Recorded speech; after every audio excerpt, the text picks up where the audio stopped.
You are watching Health Matters and I'm your host Raj Smriti. Today we have with us Dr. A.K. Tripathi, who is a leading hematologist at Hind Institute of Medical Sciences. Welcome to the show, sir. Thank you. आज के time पे health एक बहुत important concern बन गया है सभी के लिए, किसी भी एज ग्रुप के हों, किसी भी क्लास के हों. ब्लड रिलेटेड इश्यूज भी टू अ एक्सटेंट बहुत राइज किया है, पहले शायद इतना नहीं होता था. तो अभी के संदर्भ में किस तरह के ब्लड रिलेटेड इश्यूज या रोग प्रेवलेंट है, उसके बारे में कुछ हमें बताइए. देखिए, जहाँ तक बात है ब्लड के रोग की, ये सबसे बड़ा ऑर्गन है. ये दुर्भाग्य है कि इस रोग के बारे में आज के 20 साल पहले इतनी जागरूकता नहीं थी. क्योंकि अगर ब्लड इन्वॉल्व होता है, अगर रक्त में रोग होता है, तो उसका प्रभाव पूरे शरीर में होता है, सारे ऑर्गन्स में हो जाता है. जैसे कोई एक ऑर्गन हो सकता है रोग वहीं तक सीमित हो, लेकिन ब्लड का रोग तो कहीं सीमित नहीं होगा. और इसका जो इलाज, विशेष इलाज होता है, उस विधा को कहते हैं हेमेटोलॉजी या क्लिनिकल हेमेटोलॉजी, जहाँ मरीज का इलाज होता है. और ये बताते हुए खुशी हो रही है कि अपने Hind institute of medical sciences Safedabad में इसकी व्यवस्था है. और बहुत बड़ा डिपार्टमेंट है यहाँ पे. बहुत बड़ा है और व्यवस्था भी पूरी है. जहाँ तक अलग अलग रोगों का सवाल है, क्योंकि ब्लड में इतने कंपोनेंट्स होते हैं, आपने सुना होगा red blood cell, WBC, platelets, plasma, इस तरह से रोग भी बहुत ज़्यादा है. सबसे जो कॉमन, सबसे ज़्यादा प्रॉब्लम है, समस्या है अपने देश में, अपने प्रदेश में, वो एनीमिया की. एनीमिया का मतलब होता है खून की कमी है. खून की कमी का मतलब खून में जो लाल रंग पदार्थ होता है उसको हीमोग्लोबिन कहते हैं. हीमोग्लोबिन की कमी को एनीमिया कहते हैं. And I think low haemoglobin आजकल बहुत ही कॉमन इशू है. अब आपको जानकर आश्चर्य होगा कि चाहे शहर हो चाहे देहात हो, हम लोग यही सोचते हैं कि देहात गाँव में गरीबों को ज़्यादा एनीमिया होगी और शहरों में जहाँ कोई सारी व्यवस्थाएं हैं वहाँ एनीमिया नहीं होगी. ऐसी बात नहीं है. चाहे शहर हो या गाँव हो, देखा गया बच्चों में तो 50% बच्चों में एनीमिया है. और दुख की बात यह है, या विडंबना यह है कि ये ना हो, इसके लिए किसी पैसे की ज़रूरत नहीं है, केवल जानकारी की ज़रूरत है. अगर आप सही जानकारी रखें, भोजन सही हो, आदतें सही हो, तो एनीमिया नहीं होगा. किस तरह का भोजन, मतलब मोस्टली तो लोग खाने पीने कहते हैं अनार खा लो तो हेमोग्लोबिन ठीक हो जाएगा, उस तरह की बात होती है. भोजन में ज़रूरी नहीं कि महंगा हो, एक्सोटिक हो. भोजन में जो आसपास चीज़ें मिलती वही काफ़ी है. जैसे देखिए, नाश्ते में चना है, गुड़ है, इस अच्छी बात है. हरी साग सब्जियां हैं, अंकुरित दाने हैं. इसके लिए ज़रूरी नहीं कि हम 1000 रुपये किलो का कोई नट्स खरीद के खाएं. देश में सबके लिए संभव नहीं है. खाने के अलावा प्रोटीन भी चाहिए, क्योंकि ब्लड बनाने के लिए प्रोटीन की ज़रूरत पड़ती है. प्रोटीन जैसा है दूध, दही, अंडा या मांस में होता है. अपनी रुचि के अनुसार, अपनी क्षमता के अनुसार इसका भी सेवन जरूर करना चाहिए. बात यहाँ अक्सर शहरों में क्या देखा गया है कि इसमें कमी नहीं है. अब आप कहेंगे कि यहाँ हर चीज़ मिलता है, लोग खाते भी हैं. यहाँ क्या है, गलत खाते हैं. गलत मतलब ये है कि फैट ज़्यादा लेंगे, कार्बोहाइड्रेट ज़्यादा लेंगे. एक बैलेंस डाइट नहीं है. बैलेंस डाइट नहीं है. और दूसरे उनकी आदतें क्या ख़राब होती हैं कि आजकल ये शराब है और पान मसाला गुटखा है. हमें देख रहे हैं कि पान मसाला गुटखा खाने वालों में विटामिन B12 की कमी बहुत ज़्यादा हो रही है. बहुत ज़्यादा है. और उसकी कमी की वजह से ब्लड बहुत कम हो जाता है. अच्छे स्कूल के, अच्छे घरों के बच्चों को देखता हूँ, या और लोगों को भी जो इसका सेवन कर रहे हैं, 4 या 5 हीमोग्लोबिन लेके आते हैं. तो वही मैं कह रहा था कि अगर आदतें सही हो और जानकारी हो तो एनीमिया से बच सकते हैं. दूसरी चीज़, अगर खून की कमी किसी बीमारी से है, मरीज का अपना दोष नहीं है, बीमारी की वजह से है, तो उसके लिए अगर हीमोग्लोबिन की जांच कराएं, वो कम निकले तो हमारे पास आएँ. और यहाँ सोमवार से शुक्रवार रोज़ 5 दिन यहाँ पर मरीज को देखा जाता है. और उनका हम पता लगाएंगे कि हीमोग्लोबिन कम क्यों है, एनीमिया क्यों है. आप ये जांच कितने टाइम पे रेकमेंड करते हैं कि ब्लड टेस्ट हमें कितने रेगुलरली कराना चाहिए? ऐसा कोई नियम नहीं है. अब जैसे बच्चा है 3, 4, 5, 6 साल का है, बिल्कुल ठीक है, चेहरा लाल है, कोई बात नहीं है. कुछ भी शंका हो तो जांच करा लें. कुछ अनयूजुअल अगर लगे बॉडी में तो हमें टेस्ट करा लेना चाहिए. वैसे भी आजकल एक उम्र के बाद साल में एक बार लोग अपनी जांच करा लेते हैं. पूरा बॉडी टेस्ट कराते हैं. जैसा मैं बता रहा था कि यहाँ सुविधाएं पूरी है, एनीमिया क्यों है, और उस हिसाब से इलाज होता है. सारी यहाँ जाँचें उपलब्ध हैं. एक और भयावह चीज़ है, लोग डरते हैं ब्लड कैंसर से. वो भी काफ़ी प्रेवलेंट, एक तरह का जो कैंसर है ये बहुत ज़्यादा. ब्लड कैंसर के लक्षण जो हैं, जैसे किसी का ब्लड बहुत कम होने लगे, बहुत ज़्यादा एनीमिया हो, साथ में ब्लीडिंग हो, प्लेटलेट्स कम होने की वजह से ब्लीडिंग होने लगे, नाक से खून निकले, चमड़े से खून हो, या चमड़े पे लाल लाल चकत्ते पड़े, या इन्फेक्शन बहुत ज़्यादा हो, इस अवस्था में जांच ज़रूर करा लें। और ब्लड की सामान्य जांच से भी अंदाज लग जाता है कि कैंसर हो सकता है। ओके। ये PSC लेवल, CSC लेवल हर जगह हो जाता है। और अगर कुछ भी शंका हो तो हमारे पास आएँ। अच्छी बात यह है कि आयुष्मान योजना में ब्लड कैंसर कवर्ड है। ओके। और अगर ब्लड कैंसर निकला तो उसका इलाज इस योजना के तहत फ्री हो जाता है। दूसरी बात, अक्सर ये बात फैलाई जाती है कि ब्लड कैंसर का कोई इलाज नहीं। आपने देखा होगा सीरियल्स में और पिक्चरों में भी। हाँ, मतलब ब्लड कैंसर मतलब लास्ट स्टेज अब आप जाने वाले हो। ऐसा फोकस करते हैं कि कुछ होने वाला नहीं है। ऐसी बात नहीं है। आपको जानकर ताज्जुब होगा कि ऐसे ब्लड कैंसर भी हैं जिनका मुकम्मल इलाज है, 100% इलाज है और बगैर कीमोथेरेपी के। तो कोई एक रोग नहीं है, ये सैकड़ों तरह का कह लीजिए ब्लड कैंसर है और सबका अलग अलग इलाज है। इसलिए अगर ब्लड कैंसर किसी को है या होने की संभावना लग रही है तो डरना नहीं चाहिए, वो आए, दिखाए और उचित इलाज कराए। अब इलाज के दौरान आवश्यकता होती है सपोर्ट की। सपोर्ट मतलब मानसिक, शारीरिक, फाइनेंशियल है या पारिवारिक है। फाइनेंशियल के साथ साथ जो और बड़ा सपोर्ट है वो है ब्लड देना, रक्तदान करना। क्योंकि देखिए वो पैसे से मिलेगा नहीं। आप उसको 2 लाख रुपया दे दीजिए, 4 लाख दे दीजिए, अगर ब्लड ना दीजिए तो कहाँ से ब्लड लाएगा? क्योंकि ब्लड को कोई ना खरीद सकता। और उसमें भी बहुत मिथ है, लोग ब्लड डोनेशन करना नहीं चाहते। उनको लगता है कि शायद उनके शरीर में कोई प्रॉब्लम ना आ जाए। ऐसी धारणा बन गई है, साहब कमजोरी आती है। हाँ बिल्कुल। और ये प्रयास सालों से हो रहा है अपने समाज में। हम कह रहे हैं कि इससे कोई कमजोरी नहीं आती और ब्लड उसी से लिया जाता है जो दे सकता है जिसका शरीर उस लायक हो, फिट है जो। हाँ, देने के पहले उसका ब्लड प्रेशर नापा जाता है, शुगर है कि नहीं देखा जाता है, उसकी उम्र कितनी है, कोई और बीमारी है कि नहीं है, और हीमोग्लोबिन कितना है, तभी ब्लड दिया जाता है। और ब्लड देने से उसमें किसी प्रकार की कोई कमजोरी या गिरावट हीमोग्लोबिन में नहीं होती। तो ये एक मिथ है कि आपका ब्लड डोनेशन से आपको कमजोरी हो जाएगी, तो आपकी लाइफ में कोई प्रॉब्लम। तो इसलिए अगर मैं बता रहा था कि ब्लड अगर हमें ठीक से मिले, मरीज को सपोर्ट मिले, तो ब्लड कैंसर जैसी खतरनाक बीमारियां भी ठीक हो सकती है, ला सकते हो। एक आम इंसान को कितने टाइम पे ब्लड डोनेशन करना चाहिए? क्या रेगुलरली करना चाहिए या नीड बेस्ड करना चाहिए? 3 महीने में 3 महीने में दे सकता है। वो भी 18 साल से 65 साल उम्र तक का बताया जाता है। एक और जिक्र करना चाहूँगा एक बीमारी का, वो है प्लेटलेट्स की कमी। हाँ, ये भी बहुत बार होता है। गांव घर घर जहाँ देखे हर कहता है मेरी प्लेटलेट्स कम है, 60,000 70,000 आ गया, उससे परेशान है, हर रोज जांच करा रहा है। और हमारे पास मरीज जो आ रहे हैं इस तरह के, उसमें अधिकतर ऐसे हैं जिनको किसी इलाज की जरूरत नहीं, केवल समझाने की जरूरत है। और बार बार जांच करा करके पैसे से, समय से, मन से परेशान है। प्लेटलेट्स की संख्या बहुत वेरिएबल होती है, जैसे 1.5 लाख से 4.5 लाख, वैसे 1 लाख तक भी नॉर्मल मानते हैं। कम होने पर कोई दिक्कत नहीं होती जब तक कि 20,000 ना पहुंच जाए। कहा जाता है कि मतलब 20 या 30,000 के नीचे होगा तभी कोई समस्या हो सकती है। और समस्या क्या होती है? ब्लीडिंग होती है, जैसे कहीं चोट लगने पर हल्की सी चोट ब्लीडिंग हो या अपने आप भी लाल दाने छिड़कते पड़ जाए, निकलता रहता है। लेकिन ये होता है जब प्लेटलेट्स बहुत कम होता है। इसलिए अगर किसी का प्लेटलेट्स 40,000, 60,000, 80,000 है तो उसको घबराने की बिल्कुल जरूरत नहीं। और लोगों की बातों में या भ्रम में नहीं फंसना है कि बकरी का दूध पी लीजिए, कीवी खा लीजिए, कच्चा पपीता या पपीते का पत्ता, इससे लोग परेशान ज्यादा हो रहे हैं और पैसा भी खर्च हो रहा है। तो इससे प्लेटलेट्स नहीं बढ़ते हैं? नहीं, कोई फायदा इससे नहीं। ये तो रिसर्चर्स ने बताया कोई फायदा नहीं होता। और एक बात ये भी, अगर आप ये कहते हैं कि हमारे बकरी के दूध से प्लेटलेट्स ठीक हो जाता है और प्लेटलेट्स कम होने के मान लीजिए 15-20 कारण है, तो कैसे कोई एक चीज 20 कारणों को ठीक करेगी? प्लेटलेट्स कम डेंगू में भी होता है, प्लेटलेट्स कम लीवर डिजीज में होता है, प्लेटलेट्स कम ब्लड कैंसर में होता है, प्लेटलेट्स कम दवा की वजह से होता है। अब कैसी दवा आप कैसा कीवी खिला देंगे, चारों फायदा होगा? सही बात है। मोस्टली तो हम लोग डेंगू की वजह से जाने की प्लेटलेट्स कम हो गया, आप एडमिट हैं, तो इसलिए पहली बात कि अगर प्लेटलेट्स का काउंट 40-50 हज़ार के ऊपर है, 30,000 के ऊपर है, तो घबराने की बात नहीं है। हाँ, दिखाएं और ये जानने की कोशिश करें कि ऐसा क्यों हुआ। फिर ये हम बताएंगे कि प्लेटलेट्स कम क्यों हुआ और क्या इसकी ज़रूरत बढ़ाने की है कि नहीं है। दवाइयाँ हैं बढ़ाने की, लेकिन हम ये तय करेंगे कि बढ़ाने की कोई ज़रूरत है कि नहीं है। एक और चीज़ बताना चाहेंगे कि प्लेटलेट्स की जांच में बड़ी प्रॉब्लम होती है। समस्या ये है, और प्लेटलेट्स डोनेशन भी बहुत इजी नहीं है। मुझे लगता है कि सब कोई नहीं डोनेट कर सकते हैं। नहीं, प्लेटलेट जिसका 1.5 लाख के ऊपर है, अच्छा, वो कर देगा। ओके।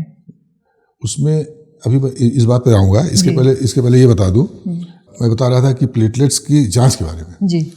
प्लेटलेट्स की जांच आजकल मशीनों से जांच होती है, तुरंत वो निकाल के रिपोर्ट दे देते हैं। होता क्या है कि प्लेटलेट्स बड़ा फ्रेजाइल है, बड़ा नाजुक होता मैं कहूँगा। जब आप ब्लड कलेक्ट करते हैं तो आपने ब्लड किस वायल में कलेक्ट किया, कितनी देर रखा, कहाँ रखा, कितनी देर बाद जांच हुई, किस मशीन से जांच हुई, इन बातों पर निर्भर करता है। अब ब्लड लिया गया मान लीजिए संडीला में, 4 घंटे वहाँ रखा रहा, वहाँ से आते आते हरदोई पहुँचा, हरदोई से लखनऊ पहुँचा, उसमें क्या होता है कि प्लेटलेट्स क्लम बन जाते हैं, थक्के बन जाते हैं, तो वो मशीन नहीं पकड़ पाती। दूसरी मशीनें जो गाँव घर घर फैली हुई हैं, मशीनों का स्टैंडर्डाइजेशन होना ज़रूरी होता है, वो लोग नहीं करा पाते।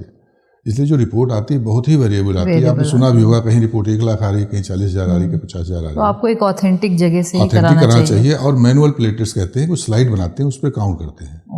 क्योंकि कुछ लोगों के प्लेटलेट्स बड़े साइज के होते हैं, वो नॉर्मल होता है, और बड़े साइज के प्लेटलेट्स मशीन नहीं पढ़ पाती, क्योंकि मशीन प्लेटलेट्स को पहचानती है उसके साइज के हिसाब से।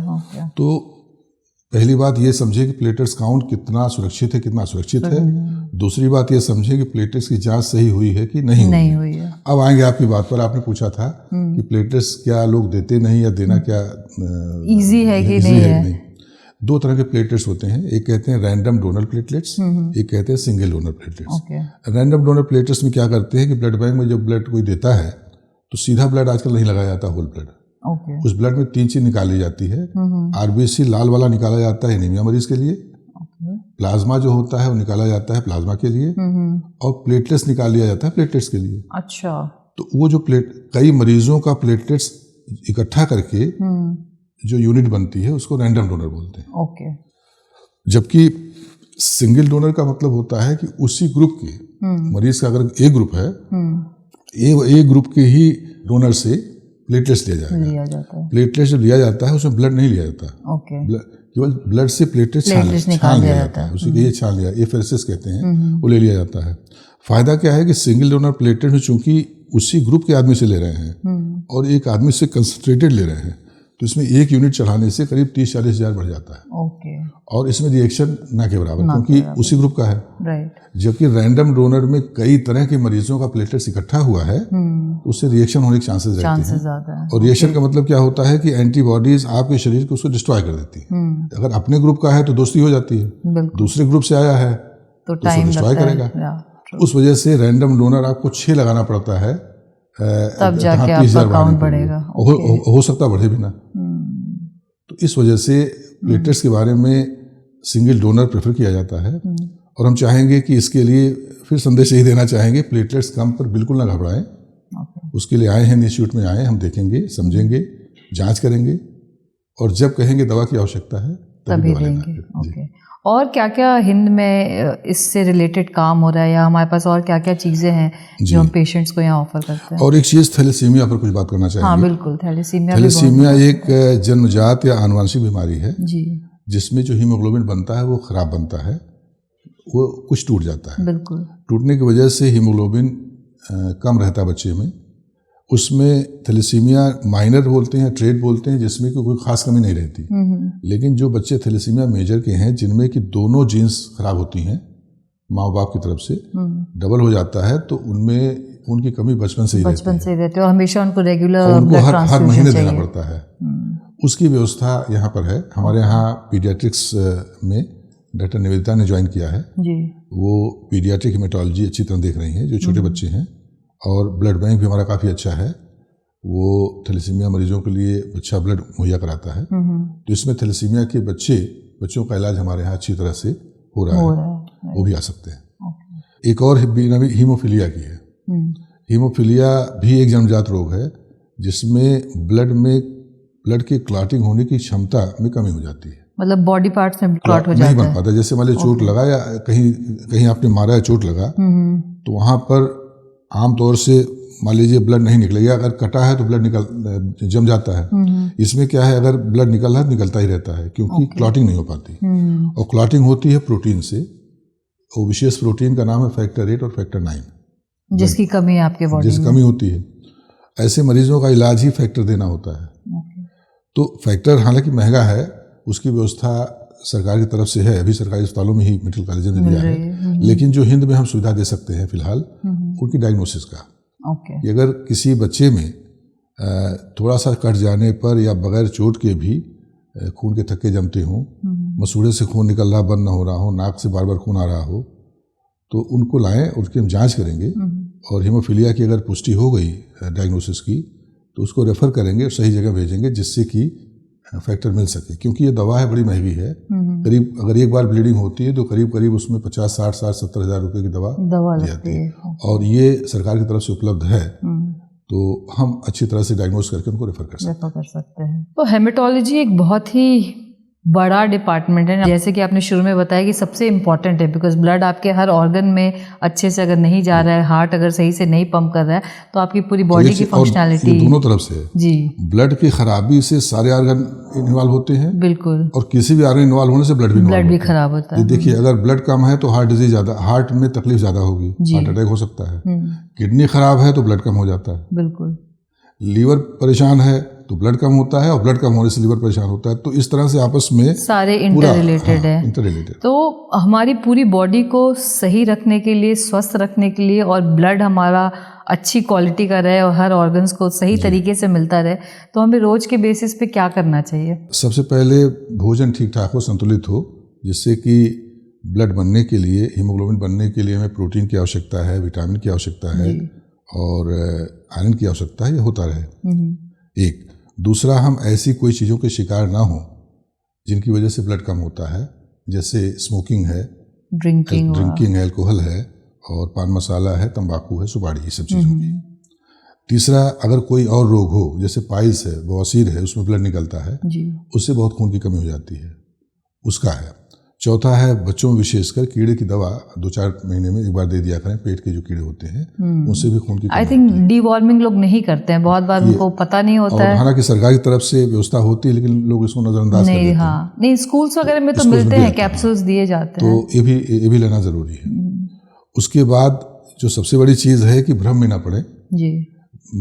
लोग अपना नुकसान भ्रम में पड़ के ज्यादा कर रहे हैं। विशेषकर प्लेटलेट्स को देख लीजिए, तो जब भी कोई शंका हो उसकी सही जांच कराएं और सही डॉक्टर से कंसल्ट करें। और ब्लड कैंसर की जहाँ तक बात है, उसके लिए अगर ऐसी कोई शंका होती है तो सही समय पर आए, उसका इलाज कराएं, क्योंकि सब अधिकतर तरह के ब्लड कैंसर का इलाज पूरी तरह से क्योरेबल है। बिल्कुल। बच्चों की जहाँ तक हम बात करते हैं, तो अनीमिया का शिकार होना या बच्चों में दांत, जैसे बच्चे अगर ये करें, जैसे वॉर्मिंग का आपने बताया कि कीड़े की दवा आपको हर 2-3 महीने पे देनी चाहिए, तो बच्चों के बॉडी में ऐसे क्या 2-3 सिम्टम्स आते हैं जिससे पता चलता है कि इनको डीवॉर्मिंग करनी चाहिए या कुछ तो ब्लड रिलेटेड इश्यूज इनमें चल रहे हैं? कर ही देना चाहिए, क्योंकि हम इंतजार क्यों करें कि उसका खून कम हो। कहते हैं दांत किटकिटाते हैं तो पेट में कीड़े होंगे। अब ये किताबों में ऐसा हमने पढ़ा नहीं जी, लेकिन ठीक है, इसी बहाने दे दिया। ओके, तो बच्चों में इसका इंतजार नहीं करना चाहिए, दे देना चाहिए दवा। एवरी 3 मंथ्स आपको, जैसे हमने बताया भी था कि अगर लगे कि बच्चे का रंग थोड़ा फीका लग रहा है,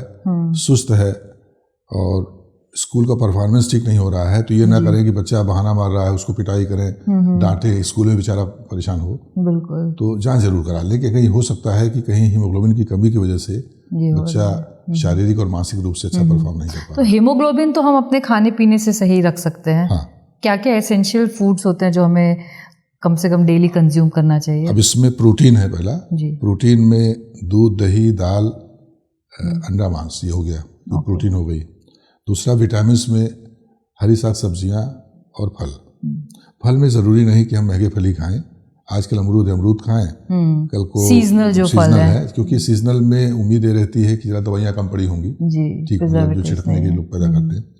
एक तो ये हो गया। तीसरा है कि जिसमें आयरन की मात्रा ज़्यादा है, उसमें धनिया बहुत ज़्यादा होता है। धनिया में, बल्कि धनिया के बीज में भी देखा गया बहुत होता है। अंकुरित चना है, अंकुरित मूंग है, और गुड़ है। गुड़ में बताते तो हैं, मगर गुड़ इतना बहुतों में देखा कि साफ नहीं होता तो पेट खराब होता है उनका। लेकिन अगर साफ गुड़ हो तो अच्छी चीज़ है, इसका सेवन करें आयरन के लिए। और जो सलाद है, सलाद साफ सुथरा हो तो बहुत अच्छी बात है, क्योंकि उबालने से फोलिक एसिड खत्म हो जाता है। उसमें विटामिन बी कॉम्प्लेक्स में फोलिक एसिड होता है, जो ब्लड बनाने में बहुत ज़रूरी है, वो उबालने से खत्म हो जाता है। तो इसीलिए अब जैसे मूली है, लेकिन अगर मूली का पत्ता बहुत सही है, या पालक है, पालक आप उगा रहे हैं घर में, और उसकी मुलायम पत्तियां ले लें, जिसमें कोई दवा ना पड़ी हो, गंदा ना हो, साफ करके खा लें। तो या टमाटर में, जैसे आपका टमाटर है या मूली है, साफ करके सलाद खाएं। रॉ फॉर्म में अगर हम इसको कंज्यूम करते हैं तो वही साफ होना चाहिए, प्रिजर्वेटिव्स नहीं होने चाहिए, कीड़े होने की संभावना ज़्यादा होती है। तो इनका करेंगे तो हीमोग्लोबिन कम होने की संभावना बहुत कम रहती है। लेकिन लड़कियों में या लेडीज़ में माहवारी की वजह से जो ब्लड लॉस होता है जी, उनमें ज़्यादा ज़रूरत पड़ती है। ओके, हाँ, तो इसलिए हो सकता है केवल खाने से पूरा वो न कर पाएँ, क्योंकि वैसे भी अपने पर ध्यान कम दे पाती हमारी जी, लेडीज़ घर में और लोग को ज़्यादा ध्यान देती हैं। तो उनको हम सलाह देंगे कि अगर हीमोग्लोबिन कम हो रहा हो या कम होने वाला हो लगे तो आयरन की गोली वो ओके। ले लिया कर, उनके लिए ठीक हो, ले तो लिया किस कर। एज से आयरन कैप्सूल्स आपको एज अ सप्लीमेंट लेना चाहिए? जब मेंसेस शुरू हो उस समय नज़र रखें हीमोग्लोबिन पर। ओके, अगर लगे कि खाने पीने के बावजूद भी ठीक से के बाद भी हीमोग्लोबिन 12 के नीचे जा रहा है तो एक बार जांच करा ले कि आयरन कम है कि नहीं कम नहीं है, ओके, और उससे पता लग जाएगा कि ये जो कमी है वो आयरन कमी की वजह से है, तो फिर टैबलेट ले लिया करें। टैबलेट में देखा गया है कि रोज़ ना भी लें, ओके, रिसर्चेज में देखा गया है अगर एक एक दिन छोड़ के भी ले लें तभी काफ़ी है। तो काफ़ी है आपके लिए, okay. Thank you so much doctor Tripathi, आज आपसे बात बहुत करके अच्छा बहुत लगा। अच्छा लगा, बहुत सारी इन्फॉर्मेशन मिली एंड आई होप हमारे व्यूअर्स आपके दिए हुए टिप्स को फॉलो करें और अपनी लाइफ को हेल्दी एंड हैप्पी रखें। Thank you so much. धन्यवाद।